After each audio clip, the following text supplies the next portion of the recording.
ये दुकान तो अंकल मुमताज की है ना, वो आज यहाँ पर नहीं बैठे। जी जी, ये दुकान उन्हीं की है, उन्होंने मुझे बेच दी। क्या मतलब उन्होंने बेच दी? क्या बताऊं यार, उनके माली हालात बहुत ही खराब थे, इस वजह से मजबूरन उनको दुकान मुझे बेचनी पड़ गई।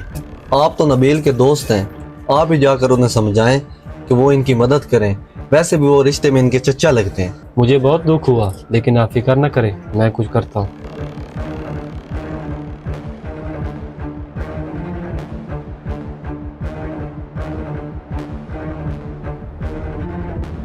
नबील, किधर हो तुम? जल्दी से मेरे पास आओ, मुझे तुमसे एक काम है। अच्छा ठीक है, मैं आ रहा हूँ। नबील, मुझे बहुत अफसोस हुआ, हम दूसरों को तो ज़कात देते रहे, लेकिन तुमने अपने रिश्तेदारों के बारे में नहीं सोचा। क्या मतलब, तुम क्या कहना चाहते हो? मैं ये कहना चाहता हूँ कि तुमने अपने चचा मुमताज के बारे